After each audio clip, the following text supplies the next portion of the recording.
O primeiro gol do Fluminense, o gol do Cauã Elias, um golaço por sinal, foi irregular e começou a se falar em anular essa partida válida pelo Campeonato Brasileiro. Fica até o final que eu vou te explicar e te dizer quais são as chances de realmente essa partida ser anulada. Eu sou Paulo Caravina, árbitro de futebol e especialista de arbitragem do lance. Curte o vídeo para me ajudar, se inscreva no canal e ative as notificações nesse sininho aí embaixo para estar recebendo sempre os vídeos em primeira mão e estar por dentro de todas as polêmicas envolvendo a arbitragem de futebol. O Fluminense recebeu o São Paulo no Maracanã nesse último domingo, partida válida pela 25ª rodada do Campeonato Brasileiro, e eu demorei um pouco para fazer esse vídeo, pois estava esperando a CBF soltar os áudios do VAR do jogo, né, que normalmente ela solta assim que acaba o jogo, ali no próximo dia, talvez o mais tardar até o meio-dia já saiu os áudios. E como de costume, em jogos com muita polêmica, a comissão de arbitragem presidida pelo nosso Wilson Seneme demora alguns dias a mais para soltar esses áudios. Ele deixa a poeira dar uma baixada, já que o erro foi muito grave, e aí eles soltam para a gente ver o que realmente aconteceu. E aí entramos no tema desse vídeo. O erro é muito grave, mas será que é um erro de direito capaz de anular essa partida? E para quem não está muito por dentro do assunto, o Guilherme Camilo, árbitro assistente, indicou uma falta do Caleri no Thiago Santos. Vocês podem perceber ali que ele tremulou a bandeira, por isso que é indicada a falta. O árbitro, ao perceber que a bola ficaria com o companheiro de zaga do Thiago Santos, fez o sinal da vantagem. Por 2 vezes você vê ele fazendo esse sinal da vantagem.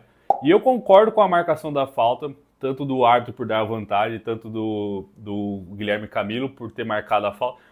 Caleri claramente segura e puxa a camiseta do defensor do Fluminense. E nisso dele dar a vantagem, o Zanovelli, ele virou de costas para a bola, o que dentro da arbitragem é um absurdo.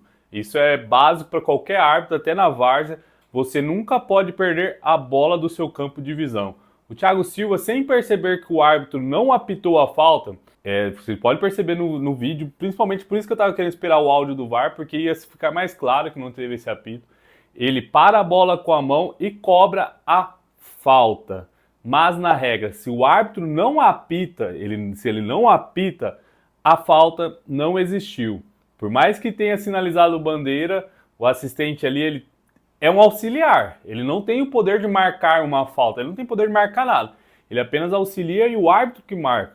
No ataque desse toque de mão do Thiago Silva, saiu o gol do Cauã Elias, e o VAR, Igor Benevenuto, recomendou a revisão para a mão do Thiago Silva, que é o correto, já que foi uma mão deliberada. Deliberada é considerado uma mão intencional, e o início de APP, que é o início do ataque promissor ali, o VAR recomendou a revisão corretamente, e o correto ali, na minha opinião, era voltar com a decisão de falta para o Fluminense, já que foi falta e o Thiago Silva não quis a vantagem. Ele coloca a mão na bola e para mim ele está abdicando da vantagem.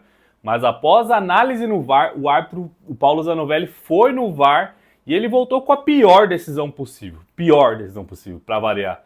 Ele validou o gol, piorando ainda mais o seu erro e indo totalmente contra a regra. Mas onde entra a possibilidade de ter essa anulação do jogo? No parágrafo 1º do artigo 259 do Código Brasileiro de Justiça Desportiva, o CBJD, fala que quando houver um erro de direito no jogo, o jogo ele deve ser anulado se for um erro de direito. E como vocês sabem, eu não sou nenhum advogado, não tenho especialidade jurídica nenhuma, mas acompanho o futebol há muito tempo.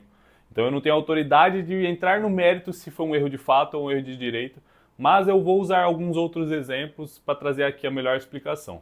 A explicação melhor que eu ouvi de opiniões tanto de advogados e jornalistas é que um erro de direito ele ocorre quando a arbitragem aplica ou interpreta equivocadamente a regra do jogo. No entendimento dos juízes desportistas, juízes de direito ali, que fazem esses julgamentos de jogos esportivos do futebol, o erro de direito é quando o árbitro desconhece a regra.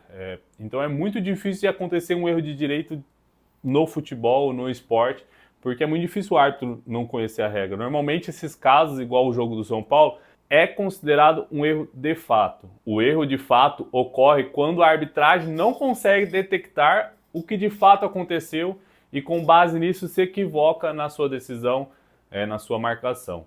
E normalmente o árbitro, ele sabe a regra, então é muito difícil de configurar erro de direito. Ele sabe, ele fez muitos cursos. Você pega o Paulo Zanovelli, que é um árbitro FIFA, ele faz cursos internacional para se tornar árbitro FIFA, então é muito difícil provar que ele não sabia a regra, que ele sabia que ele não poderia ter apitado ali, que ele deveria ter apitado no caso. Só que ali no calor do jogo, ele acaba se confundindo e aplicando a regra de forma equivocada.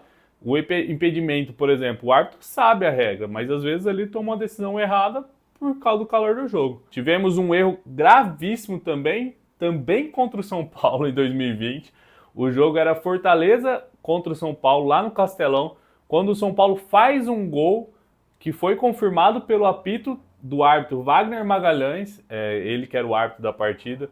O Wagner Magalhães autoriza o reinício do jogo, aí ele já tinha soltado a bola, ele apita de novo para parar, e indo totalmente contra a regra, ele volta atrás, manda esperar mais um pouco e anula o gol do São Paulo por impedimento, e realmente o jogador de São Paulo estava impedido, o gol deveria ser anulado, mas na regra nos traz que quando o árbitro apita, autoriza, que nem ali ele apitou, autorizou a volta do jogo, ele não pode mais voltar atrás da decisão. Isso é descrito em regra, está lá escrito que não pode mais voltar depois que se autorizou. Isso rendeu ao Wagner Magalhães, que era árbitro FIFA na época, alguns meses fora da arbitragem, fora do apito. Ele ficou um bom tempo sem apitar, se não me engano foi 60 dias sem apitar.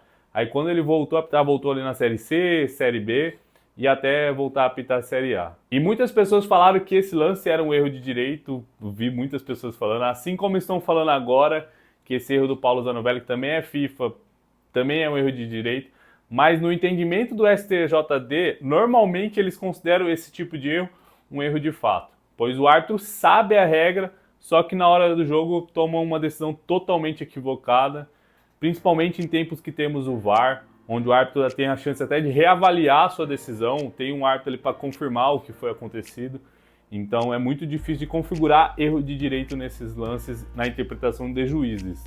Muitas pessoas estão até cravando que isso será considerado um erro de direito, mas é impossível ter certeza sobre interpretações jurídicas, vai da interpretação do juiz ali na causa.